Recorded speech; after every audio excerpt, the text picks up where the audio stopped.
एक बार की बात है, एक बड़ी पार्टी थी। राजनेता, बिजनेसमैन, बैंकर सब मजे कर रहे थे, नशे में झूम रहे थे।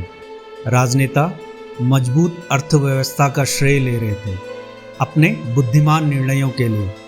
नए व्यवसायी नए लाभदायक बाजारों में कूद गए। व्यवसाय जोखिम की अनदेखी हो रही थी। वास्तव में विशेषज्ञों ने कहा था कि कोई जोखिम ही नहीं है। फिर किसी छोटे देश के परेशान बाजार के आंकड़ों ने बाजार को हिला दिया। अफवाहें फैली। अधिक बुरी खबर की आशंका से वित्तीय दुनिया का केंद्र हिल गया। एक बड़ा बैंक दिवालिया हो गया। निवेशकों और व्यवसायी हर बैंक से अपने नकद जमा की मांग कर रहे थे। बड़े बड़े वित्तीय संस्थान आधुनिक दुनिया के केंद्र में ठप पड़ गए थे। संपत्तियां जब्त की गई, बैंकों को बंद कर दिया गया। एक क्रेडिट संकट ने पूरी दुनिया की अर्थव्यवस्था को खतरे में डाल दिया और फिर अंत में सरकार ने कदम रखा और अब तक का सबसे बड़ा बैंक बेल आउट की घोषणा हुई। देश के मुखिया ने त्वरित कार्रवाई की और सबको बचा लिया था। याद है ना? नहीं, आपको नहीं होगा, क्योंकि ये 2000 साल पहले हुआ था। रोम, 33वीं ईस्वी, सबसे पहले दर्ज लिक्विडिटी क्राइसिस के लिए ग्राउंड जीरो और इतिहास में सबसे पहला सरकारी बेल आउट। दुनिया का अब तक का सबसे बड़ा साम्राज्य एक बैंकिंग आपदा द्वारा इसे घुटनों पर लाया गया था। सम्राट टिबेरियस ने पैसों का इस्तेमाल सरकारी खजाने से किया और देश के संकटग्रस्त बैंकों और कंपनियों को उबारने के लिए किया। इतिहास खुद को दोहरा नहीं सकता, लेकिन निश्चित रूप से याद किया जाता है। जब हम छोटे कबीलों में रहते थे, कर्ज का हिसाब रखना आसान था।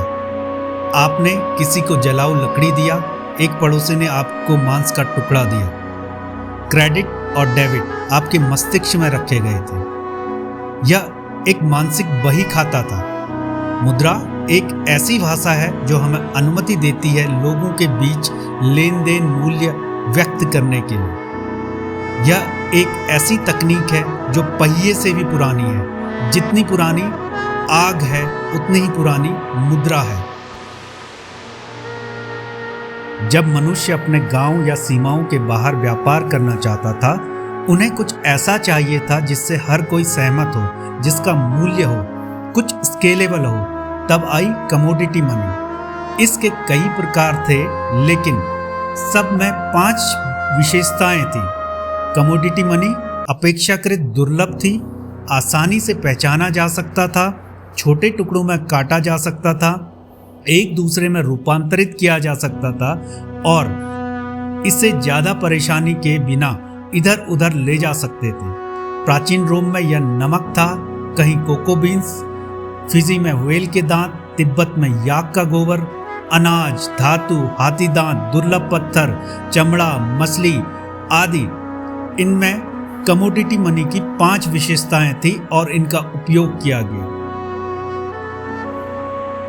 आज के समय आप पूछ सकते हैं कि इन मुद्राओं का क्या मूल्य है, लेकिन यह उस समय की बात है।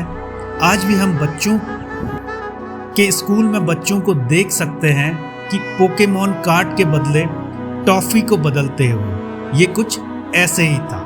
लेकिन कमोडिटी ऐसी वस्तुएं थी जो टिकाऊ नहीं थी। मूल्य का घटिया भंडारण था। एक खराब कोको फसल, एक विशाल नई नमक की खान की खोज आपकी मुद्रा को अर्थव्यवस्था से बाहर फेंक सकते थे। एक अधिक स्थिर प्रणाली की आवश्यकता थी। लगभग 2500 साल पहले धातु के सिक्के चीन में ढाले गए। इन सिक्कों में वो 5 विशेषताएं थी जो कमोडिटी मनी में थी। ये बहुत टिकाऊ भी थे। कुछ मामलों में केवल सिक्के हैं जो हमारी सभ्यताएं पीछे छोड़ के गई हैं। पैसा सरकारों ने नहीं खोजा था। जैसे जैसे बाजार विकसित होने लगते थे, पैसा स्वाभाविक स्वरूप से पैदा होता है और ये लोगों की जरूरत थी।